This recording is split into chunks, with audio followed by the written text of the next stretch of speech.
વારંવાર વાયુ પ્રસરણ કામદારોના મૃત્યુ મુદ્દે મામલતદારને અપાયું આવેદનપત્ર, ધારાસભ્ય ચેતર વસાવાની તાત્કાલિક કાર્યવાહીની માંગ। પંચમહાલ જિલ્લાના ઘોગંબા ખાતે આવેલી જેફેલ ગુજરાત ફ્લોરોકેમિકલ્સ લિમિટેડ નામની રાસાયણિક કંપનીમાં વારંવાર થતી વાયુ પ્રસરણની દુર્ઘટનાઓ અને કામદારોના મૃત્યુના વિરોધમાં સ્થાનિક આગેવાનો અને નાગરિકો સહિત ધારાસભ્ય ચેતર વસાવા દ્વારા ઘોગંબા મામલતદારને એક આવેદનપત્ર સુપરત કરવામાં આવ્યું હતું। આવેદનપત્રમાં કંપની દ્વારા સુરક્ષાના નિયમોના પાલનમાં બેદરકારી દાખવવામાં આવતી હોવાના આરોપ લગાવવામાં આવ્યા છે અને સરકાર પાસે તાત્કાલિક કડક કાર્યવાહીની માંગ કરવામાં આવી છે। આવેદનપત્ર તાજેતરમાં બનેલી અનેક ગંભીર ઘટનાઓના અનુસંધાને આપવામાં આવ્યું છે।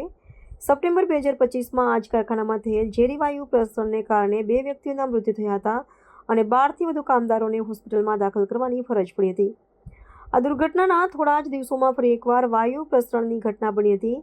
જેના કારણે સ્થાનિક ગ્રામજનોમાં ભયનો માહોલ ફેલાયો હતો અને તેમણે વિરોધ પ્રદર્શન કર્યા હતા। આ ઉપરાંત ડિસેમ્બર 2021માં થયેલા એક ભીષણ વિસ્ફોટમાં 7 કામદારોએ પોતાનો જીવ ગુમાવ્યો હતો। આવેદનપત્રમાં રજૂઆત કરવામાં આવી છે કે કંપનીમાંથી ફેલાતા પ્રદૂષણને કારણે આસપાસના ગામોની ખેતી, પશુધન અને નાગરિકોના સ્વાસ્થ્ય પર ગંભીર અસરો થઈ રહી છે। દેડિયાપાડાના ધારાસભ્ય ચેતર વસાવાએ આ અંગે પ્રતિક્રિયા આપતા જણાવ્યું કે વારંવાર થતી દુર્ઘટનાઓ છતાં કંપની અને તંત્ર દ્વારા કોઈ નક્કર પગલાં લેવામાં આવતા નથી। આ વિસ્તારના લોકોના જીવ અને પર્યાવરણના ભોગે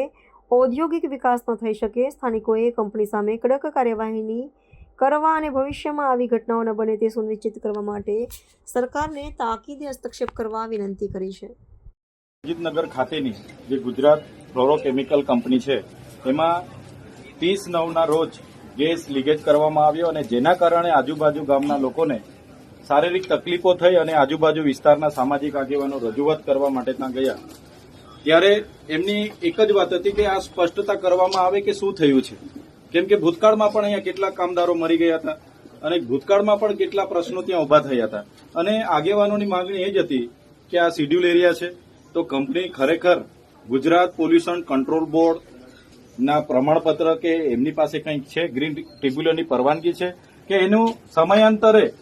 ઇન્સ્પેક્શનો થાય છે કે કેમ, સેફટીના અધિકારીઓ આવે છે કે કેમ, આવી નાની બાબતોમાં પણ ત્યાં પોલીસ અધિકારી, વહીવટીતંત્ર અને કંપનીના મેનેજમેન્ટ દ્વારા યોગ્ય જવાબ ન આપ્યો અને ઉપરા છાપરી લાઠીચાર્જ કરવામાં આવ્યો, જેના કારણે ઘણા લોકોને ઈજાઓ થઈ છે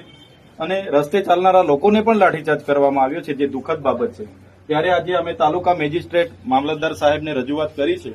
કે આવી ઘટના નહીં ઘટવી જોઈએ।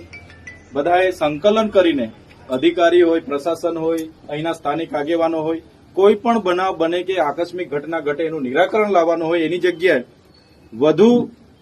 ઉગ્ર સ્વરૂપમાં વધુ મોટો બનાવ બનાવવાના જે પ્રયાસો થયા છે એ ના થાય એ બાબતે અમે ધ્યાન દોર્યું છે અને સાથે સાથે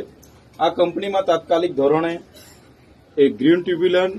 જીપીસીબી અને પર્યાવરણ તમામ વિભાગો દ્વારા ઇન્સ્પેક્શનો કરીને